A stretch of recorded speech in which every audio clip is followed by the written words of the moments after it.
my channel at for today's video nga pala ay maituturo na lang ako sa inyo panibagong tutorial. Ito siya guys. Tuturo ko sa inyo kung anong tamang opening pressure ng injector na to. Ano siya guys, ano? Ito nga pala ang injector na to ay Puso 8DC11. Ano guys? Puso 8 cylinder siya guys. Yan.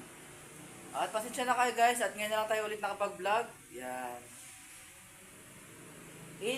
8DC11 Puso 8 cylinder siya guys, ano. Yan. Hindi ko ito papatagalin pa at i-start na rin natin to. Let's go.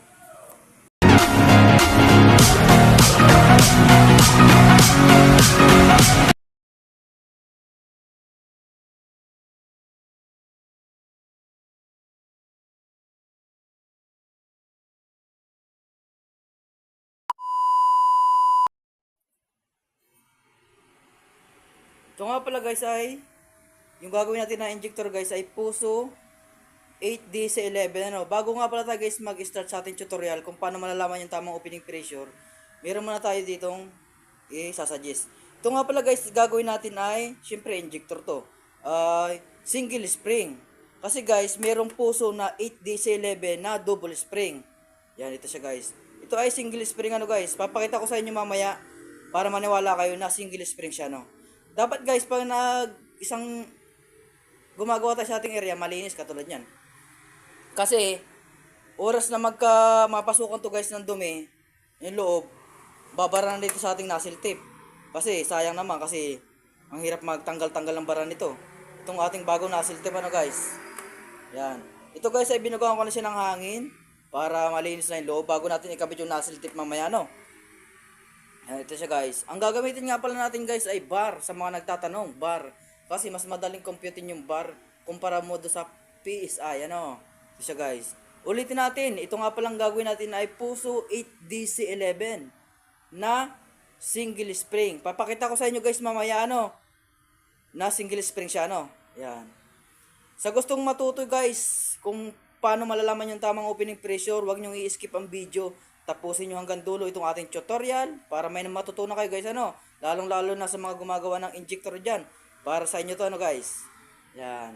Hindi ko na lang sa inyo papakita yung catalog kasi nakita ko na, ano. May catalog kasi tayo nyan guys, ano. Yan.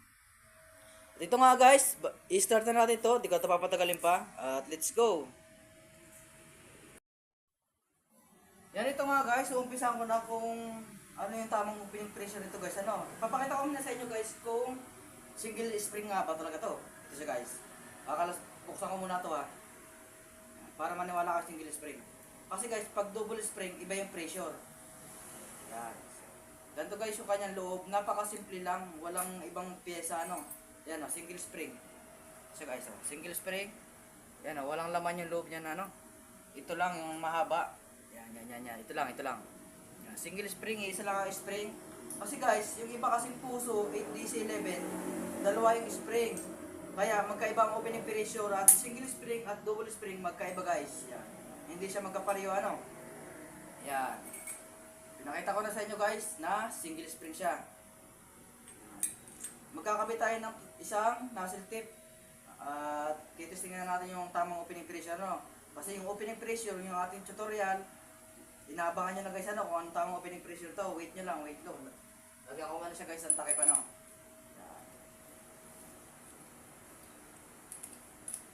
Yan. Nagpitan ko muna dito guys. Meron kasi kami guys, lagayan ng injector kasi para hindi mayupi yung ganito pag inipit sa gato, ano. Meron, gumawa kami ng salpakan niya guys, ano. Para safe yung ating injector. Hindi siya mayuyupi.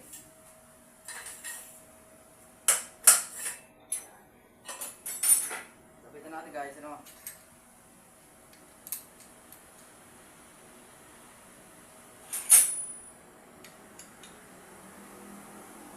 Ito nga pala guys, ang opening pressure nito guys ay wait lang, excited. Ano guys, ito guys. Lagyan mo natin siyempre na sauda kasi sayang hindi sila, no. Bago guys tayo mag-testing, yung gauge, itaas muna natin kasi bombahin muna natin para yan, bombahin muna natin guys. Yan, yan, bomba muna para hindi muna masira yung gauge. bumba-bumba muna kasi para ano yung pressure. Tapos ibaba na natin. Kailangan guys yung bar, itong arrow na to, dahan-dahan lang siya bumababa. Yan katulad niya, pag binumba mo, dahan-dahan. Kasi pag bigla yan, bagsak ang pressure niya, pangit yan guys. Ngayon guys, excited na kayo malaman kung ano talaga opening pressure nito guys. Dito guys, ina-adjust yung para tumaas yung opening pressure ano, dito sa ibabaw. Ano? Yan, dito sa ibabaw. Tingin na lang natin kung tumaas ano, makikita naman siguro sa camera yan. Ayan, nasobrahan guys, nasobrahan. Ibabalik natin syempre. Pag nasobrahan, ibabalik natin yung uli. Ayan, ito na nga guys, sasabihin ko na sa inyo yung tamang opening pressure. Ito nga pala guys, single spring na Puso 8DC11 na to ay 185 lang guys. Yung tamang opening pressure. Kasi guys, single spring. Yung double spring kasi guys, iba din ang pressure nyon. Pero saka ko lang isasabihin nyo pag nag-tutorial na ulit tayo ng gano'n guys.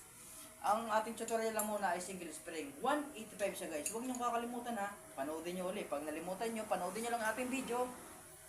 Single spring ay 185 guys. Dapat guys, pag nag-ano kayo guys, ganyan lang yung opening pressure oh. Ayan, yung katulad niya, kita sa camera. Ayan, dahan-dahan lang yung hold ng gauge. Kasi guys, pag binumba mo siya guys ng gano'ng mabilis, tapos biglang bumagsak, ay, loss compressor, parang walang hatak, pangit, bagsak yung pressure. Hindi maganda siya guys. Kung hindi dyan ay ito yung may sira, may singaw, o kaya yung nozzle tip, sira na. Depende guys, ano, siyempre bago itong nozzle tip natin. Kaya maganda yan guys, ayan. Yan, napakaganda guys, ano. Ulitin ko guys, yung opening pressure nito ay 185 guys ha, ayan na. 50 sa 185. May solo yata. Ayan, 185. Dapat guys, ganyan nag-hold yung ating opening pressure. Ano, ayan na nag-hold. Yan. Hindi siya babagsak. Ito guys, yan. Siyempre guys, hindi ko ito tatapusin na lahat. Ano, ipapaalam ko lang naman sa inyo yung tamang opening pressure. Ngayon, sinabi ko na sa inyo guys. Yan. Ito lang muna yung ating papakita. Ano, siyempre. Ito lang. Siyempre, yung opening pressure lang naman ng ating tutorial. Yan. Yan. Opening pressure ay 185 guys. Yan. Dito lang siya guys, ina-adjust ano, single spring. Pinakita ko na sa inyo guys kanina ano. Single spring. Yan. At hanggang dito na lang guys. Hindi ko na tatapusin tong ating papakita sa inyo kasi medyo mahaba na ating video. Hindi ko na siya papakita at nag-tutorial naman tayo ng isa ano. Dapat nag-hold yung pressure, ayan oh. Nag-hold. Tapos 185 siya guys ano. Yan. At hanggang dito na lang guys yung ating video. Sana may matutunan kayo. At hindi ko maraming salamat. Huwag niyo kalimutan mag-like and subscribe sa ating YouTube channel. Thank you.